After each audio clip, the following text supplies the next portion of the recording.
Welcome students on online class for subject physics.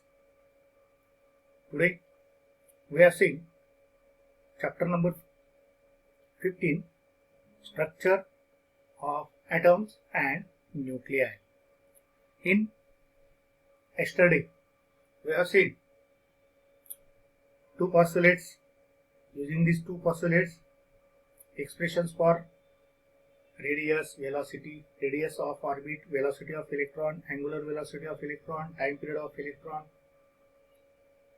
frequency of electron, current in electron, linear momentum of electron, angular momentum of electron, centripetal acceleration of electron, and centripetal force in electron. Today we have to study energy of electron.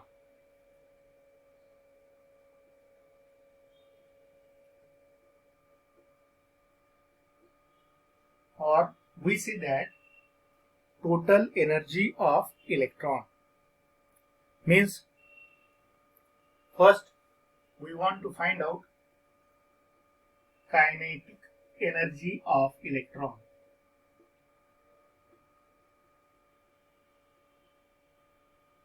And later on we want to find potential energy of electron.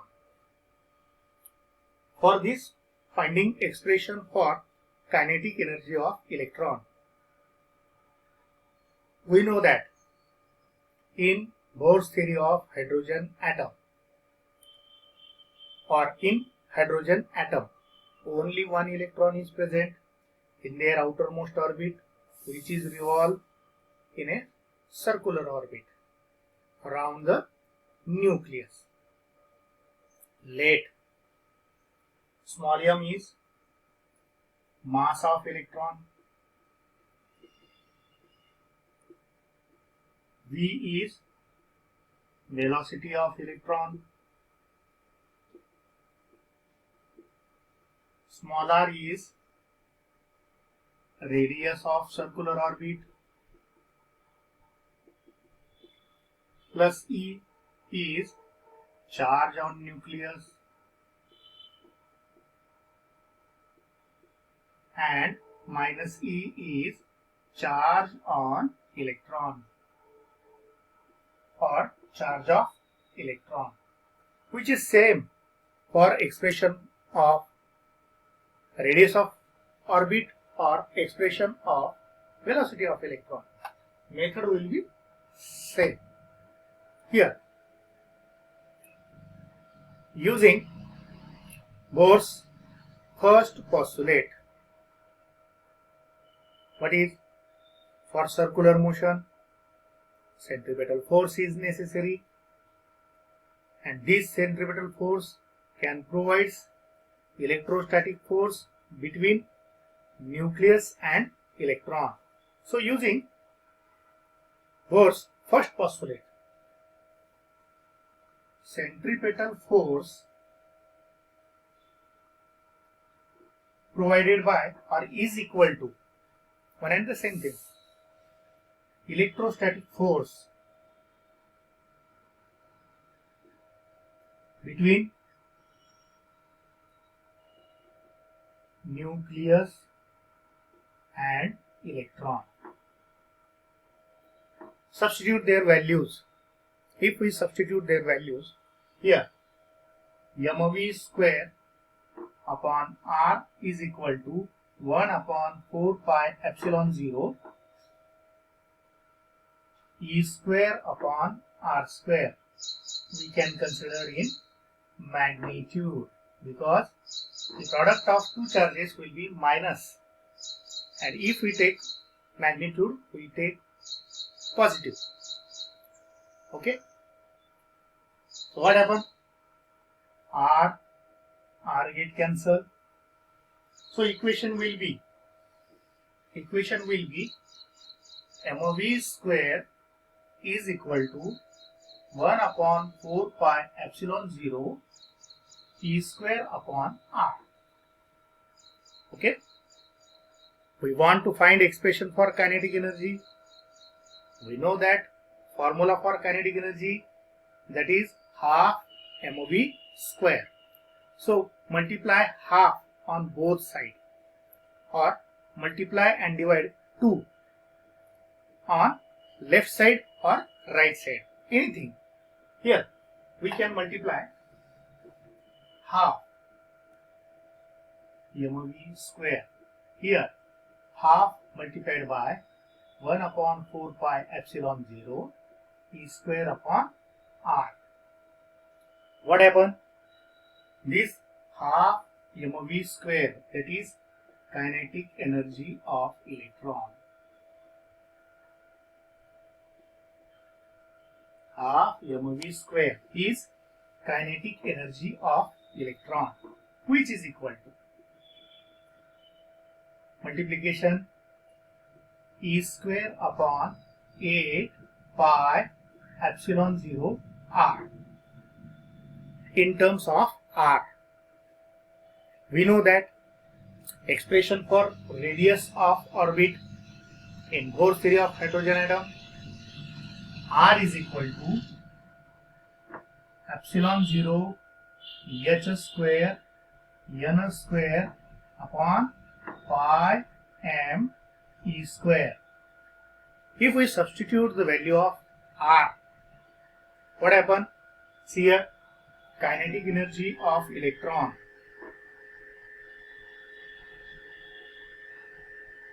is equal to e square upon 8 pi epsilon 0 multiplied by epsilon 0 h square n square upon pi m e square. If we can rearrange the term, then kinetic energy of electron will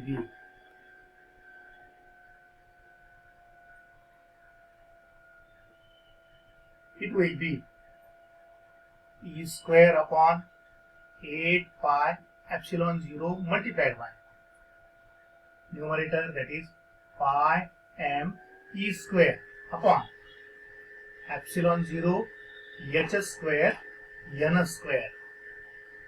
If we can see carefully, we know that pi get cancel, and here e square and e square, it becomes e raised to 4. So kinetic energy of electron is equal to m e raised to 4 divided by 8 epsilon 0 square h square into 1 upon n square, where bracket term is kept to be constant.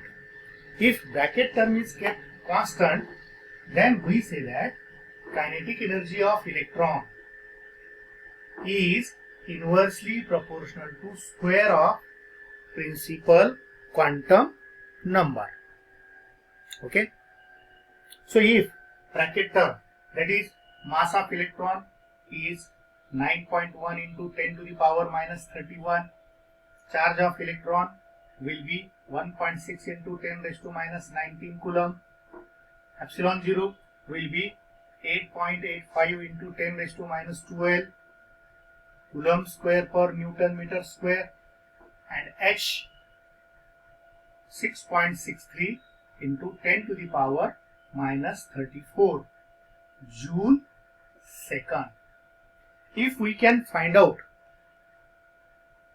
calculation for bracket, then we can find kinetic energy of electron in first orbit by taking n equal to 1. If n equal to 1, then kinetic energy of electron in first orbit or ground state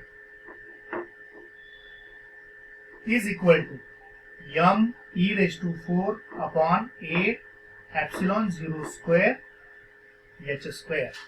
If we can substitute the value of m value of E, value of epsilon 0 and value of H. What happened? See here.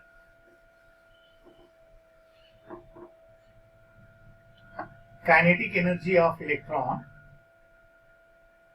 is equal to 9.1 into 10 to the power minus 31 multiplied by 1.6 into 10 to the power minus 19 bracket raised to 4 divided by 8 multiplied by 8.85 into 10 to the power minus 12 bracket square multiplied by 6.63 into 10 to the power minus 34 bracket square. If we can calculate clearly, what happened? 9.1 into 10 to the power minus 31 into 1.6 into 1.6 into 1.6 into 1.6 into 10 to the power. If we can multiply here, it is minus 76. Multiplication of minus 19 and multiplication of 4. Here divided by 8 multiplied by 8.85 multiplied by 8.85. Here if we can multiplication, that is 10 to the power minus 24 multiplied by 6.63 multiplied by 6.63 into 10 to the power. If we can multiply 34 and 2, it will be minus 68. So again we can solve. Here it is 9.1 into 1.6 into 1.6 into 1.6 into 1.6. 5 terms are there. Into 10 to the power, that will be minus 107 divided by, okay, 8.8 into 8.85 multiplied by 8.85 multiplied by 6.63 multiplied by 6.63 into, that is 10 to the power minus 92. If minus 92 is shifted in numerator, then it becomes 9.1 into 1.6 into 1.6 into 1.6 into 1.6 divided by 8 into 8.85 into 8.85 into 6.63 into 6.63. What happened? Minus 92 get plus 92. So here, if we can subtract, then it becomes 10 raised to minus 15. It becomes 10 to the power minus 15. We know in numerator 5 terms are there, in denominator 5 terms are there. In numerator, if we can take a log, for 9.1 characteristics will be 0, for 1.6 characteristics will be 0, 0, 0, 0. Addition. What happened? 91. If we take a log for 91, it is 9590. If we take log of 16, it is 20, 41, 20, 41, 20, 41, 20, 41, because it is 4 terms. In denominator, if we take characteristics for 8, 0 point, characteristics for 8.5, sorry, 8 into 8.5, 8.85, 0.8, 8, it will be 0.06, it will be 0, and it will be 0. Addition. What happened? For 80, the log will be 9031. For 88, 5, log will be 9469. And 66 in 3, log will be 8215. 8215. Okay. If we can add 1, 2, 3, 4, it is 4. 16 and 9, 25. 2 and 5, 7. 8 and 9, 17. That is 1.7754. If this addition